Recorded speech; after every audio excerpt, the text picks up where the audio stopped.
ఉరికుంటపాడు మండల ప్రజలకి ప్రతి ఒక్కరికి పేరు పేరున ధన్యవాదాలు. ఈరోజు ఉరికుంటపాడు మండలంలో ఏ ఇంట్లో కూడా ఒక్క మనిషి కూడా లేకుండా అందరూ ఇక్కడికే వచ్చారు. ఇది జగన్మోహన్ రెడ్డి గారు పెట్టిన పథకాలైతేనేమి, ఆయన మీద ప్రేమతోటి ఈ విధంగా ప్రజలందరూ రావటం చాలా చెప్పుకోదగ్గ విషయం. ఆయన పెట్టిన పథకాలు ప్రజల్ని ప్రతి ఒక్కళ్ళని కాపాడుతున్నాయి. ఏ ముఖ్యమంత్రి కూడా ఇటువంటి పథకాలు పెట్టిన దాఖలాలు ఏమాత్రమూ లేవు. ఫస్ట్ టైం మన ప్రీతమ ముఖ్యమంత్రి జగన్మోహన్ రెడ్డి గారు ఈ 5 సంవత్సరాల్లోనే ఇటువంటి పథకాలు ప్రవేశపెట్టి మీ అందరి మనసును ఆయన లాక్కున్నాడు.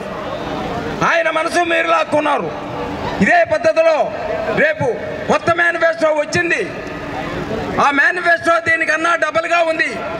ప్రజలు ఆంధ్రప్రదేశ్లో పేదరికం అనేది లేకుండా చేయాలనేదే ఆయన ముఖ్య ఉద్దేశం. కుంటపాడు మండల వాసులందరికీ నా హృదయపూర్వక నమస్కారములు తెలియజేసుకుంటా ఉన్నాను. చాలా సంతోషంగా ఉంది ఈరోజు మీతో సమయం పాలు పంచుకోవడం. ఉదయగిరి, ఆత్మకూరు 2 నియోజకవర్గాలు కూడా ఎంతో వెనుకబడి ఉన్నాయి.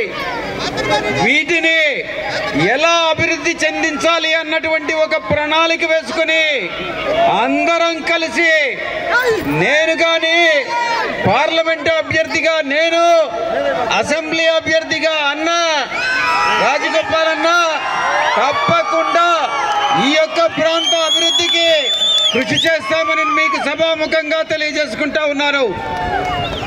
దీనికన్నా ముందు కొన్ని విషయాలు మీకు పాలు పంచుకోవాలి. తెలుగుదేశం పార్టీ తరఫున ఎవరైతే అసెంబ్లీకి పోటీ చేస్తున్నాడో అతను ఒక ఎన్ఆర్ఐ, ప్రవాసాంధ్రుడు, ఇక్కడ లేనటువంటి వ్యక్తి, ఇక్కడ ఉండనటువంటి వ్యక్తి మీకు ఏం సేవ చేస్తాడని ప్రశ్నిస్తా ఉన్నా. ఈ ఎన్నికల్లో ఓడిపోయిన తర్వాత తిరిగి అమెరికాకో, ఇంగ్లాండ్కో, సింగపూర్కో వెళ్ళిపోతాడని అన్నటువంటి విషయాన్ని తెలియజేస్తా ఉన్నా. స్థానికుడు ఎల్లప్పుడూ మీతో ఉండేవాడు. ఈ ప్రాంతవాసి, ఇక్కడ ప్రజల మనసుల్ని అర్థం చేసుకున్నటువంటి అన్న మేకపాటి రాజు.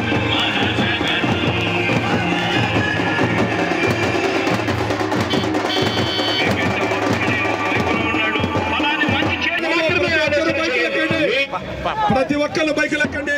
దయచేసి బైక్ ర్యాలీకి కోఆపరేట్ చేయండి. ఇక్కడికి వచ్చేసినటువంటి ప్రతి ఒక్కరికి పేరు పేరున నమస్కారాలు తెలియజేసుకుంటున్నాం.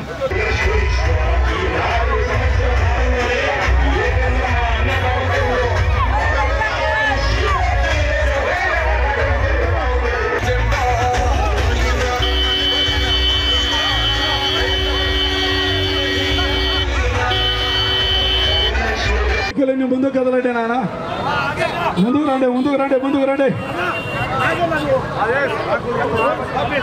అందరంటే వెనకాగండి.